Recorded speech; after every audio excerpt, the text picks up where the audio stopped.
Hello everyone. In this video, I'm going to be covering on one of the real-world contexts related to rate, and that is income tax. So income tax is paid for by any employed individual for the government to fund expenditure in the public sector.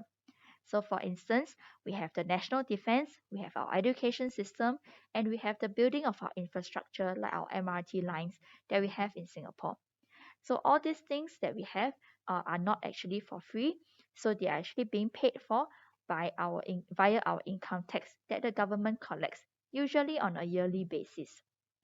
So the income tax itself is being charged on chargeable income only.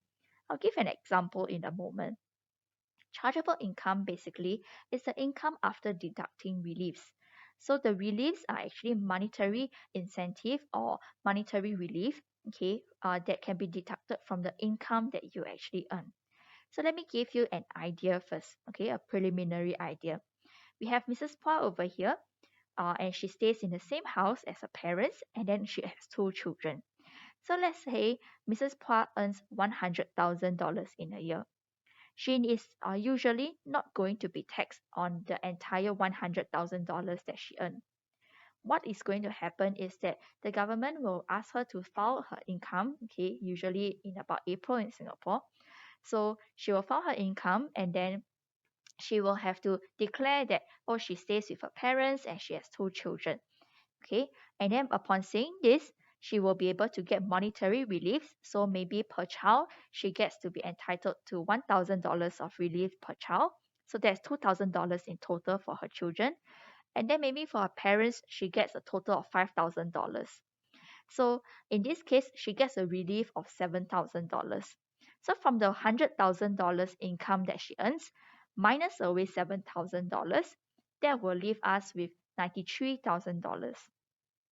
So this $93,000 is what we call the chargeable income that the government will be basing on, okay, for us to calculate the income tax itself. So how does the government base how does the government actually go about deciding how much income tax to charge you? Okay, there is a table that you can find on IRAS. Okay, it is a website that tells you a lot about the tax system in Singapore. Okay, it is a government agency, and we have this here, okay, such that there is a chargeable income, income tax rate, and gross tax payable. I'm not going to go in detail about this table for now. I'll talk more about it in time to come through this video. So let's first take a look at Practice Now 16a. In this example, we are given that in 2018, Yihao earned a gross annual income of $105,600. In case you're wondering what does gross actually mean, it doesn't mean that it is disgusting or you, okay? What it means is that it is before all the tax deduction, or rather before all the release that he is going to be entitled to. Okay, so this is the amount that he actually earns. So $105,600 for one entire year. So of this 105,600, the amount that will not be subjected to income tax is as follows. Okay, so we see that there is this parent relief as well. So there's this extra information for you to know that under parent relief, a taxpayer not staying with parents can claim $5,500 per parent and $9,000 if she does. So let's look at this. Part I says that Yihao has two parents who do not stay with him. Okay, so that means that this parent relief amount will be $5,500 for Yihao instead. So this is according to the table. You don't have to go about memorizing these values. They will be provided in any question that you're expected to do. Then that he has two children, and that will be $4,000 per child. So we have to calculate his chargeable income for 2018. So because he actually earns money, he will be entitled to deducting $1,000 from his $105,600. And then for any Singaporean, okay, when you earn an income, you have to pay your CPF as well.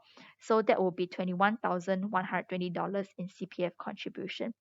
So this tells us that the chargeable income will be his 105,600 minus away the earned income relief of 1,000 2 times of his child relief, that means 2 times 4,000, 2 times of 5,500 because he has 2 parents that do not stay with him, and finally minus away the CPF contributions that he has made.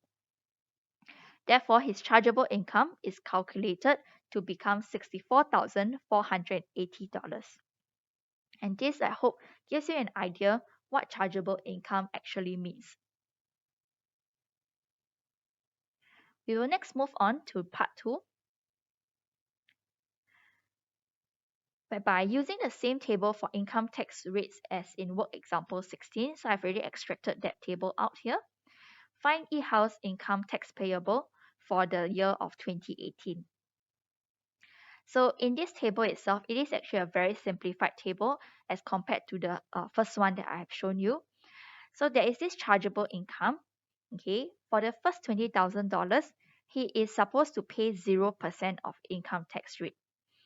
But the next $10,000 that he earns, he will have to pay 2% out of that $10,000 or whatever amount that is. And then following that, the next $10,000, he will pay 3.5%, and another $40,000 will be at 7%. So let's look at how we can do this calculation in a neater fashion. So earlier on, we mentioned that the chargeable income in part I, we have calculated that to be $64,480. From the table, the first $20,000 does not require him to pay any taxes at all. So that is $0. Then the next $10,000. So out of this 64,480, we have already looked at the first 20. We need to look at the next $10,000. So that is based on the remaining the remaining $44,480. So we only have to look at the 10,000 out of that, and that will be 2% of income tax to be charged. Then we look at another $10,000 because at this juncture, okay, there is actually $30,000 already being considered. So there is another $34,480 being considered, and that means that we have to consider this next tier of $10,000, which is 3.5%. Finally, okay, we see that 64,480 minus away 20,000, minus away 10,000, minus another 10,000, we have a remaining of $24,480. Okay, and this will fall under the last tier of the next 40,000. So we don't take 7% to multiply $40,000 because he didn't earn this amount, okay, this $40,000 amount. What he earned is this remaining 24,480. So we will charge 7% out of that 24,480. So how I got 24,480 was due to this calculation here. And therefore, this amount results in 1713.60. And so upon doing all these calculations, we will add up all the tax amount that he has to pay. So 0 plus 200 plus 350 and plus 1713.60.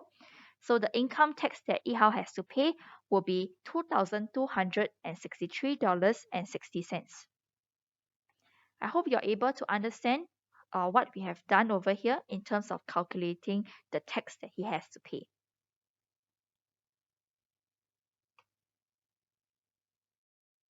We will now take a look at Practice Now 16b that's found in your textbook page 60. In the question, you are given this full table, okay, regarding the income tax, although they did truncate out this part here.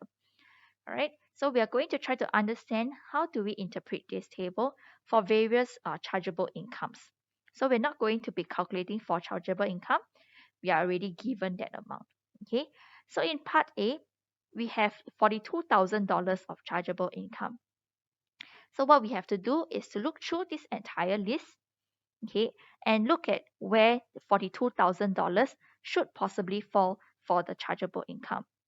Looking at the first row, right, we have first 20,000 and then followed by next 10,000. In total over here, there's only $30,000, but the chargeable income is $42,000. So it is not wise to be choosing the income tax rate from the first row. A more sensible choice would be to look at the third row, whereby there is a first $40,000 followed by the next $40,000. So because this person here earns $42,000, we will be looking at the third row of this table. And from this third row, we see that the first $40,000, there is no percentage over here, but there is a gross tax payable. What this means is that there is a flat rate.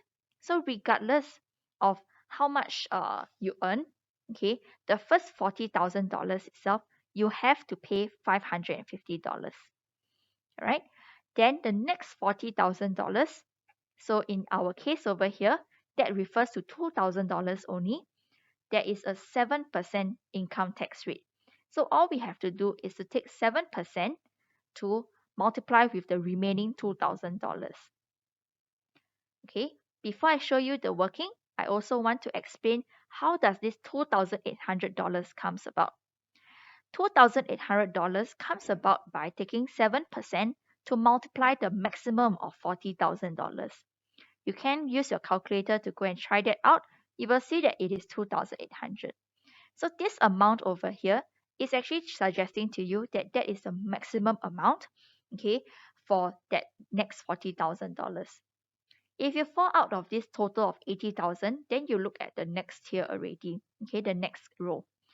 You cannot decide which tier or which row is it that you will do your tax calculation. Okay, it is actually fixed. Okay, that based on your chargeable income, you fall in a specific row. So let me show you the income tax payable. That will be $550 due to the first row. Okay, over here, which is 550, a flat rate, and then 7% of the remaining amount from your chargeable income. So 42,000 minus 40,000. Okay, and that is equals to $140. So taking 550 plus 140, the income tax payable for such an income would be $690. Okay, let me show you another example for $119,000 of chargeable income. So $119,000, if you look at this row over here, it says first 120,000. 119,000 falls under 120. Okay, 120,000. So 119 can't be using this row over here. That means that we have to look at the next highest, which is the one that starts with first $80,000. So for the first $80,000, it is a flat rate of 3,350. Then the remaining amount is subjected to 11.5% income tax, and that maximum of 11.5% times 40,000 would be $4,600.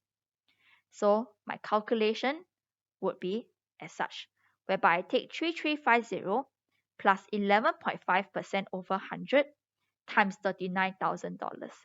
This $39,000 is a result of taking $119,000 minus away $80,000. So I skip a bit of a working over there. I'm sorry about that. Okay, so therefore the income tax payable would be $7,835. All right. I hope that you understand this example and you understand how this table is being read. I will not be going through in this video part C and part D. What I would like you to do is to continue this SLS assignment that I've assigned to you for you to do part C and part D on your own. Okay, there will be questions given to you and you are expected to give me the answer for part C and part D. With that, I've gone through the examples required for income tax. I'd like you to continue working on your homework. So I have assigned to you on Wednesday, question 9 and question 20 in your exercise 9B already. What I want you to continue doing is question 23. I will summarize a full version for the questions expected for exercise 9B on your Google Classroom. Okay, you may submit exercise 9B in total together. Okay, and then submit it on Tuesday, 6th July. That's all for income tax. I hope to see you on Tuesday. Bye bye.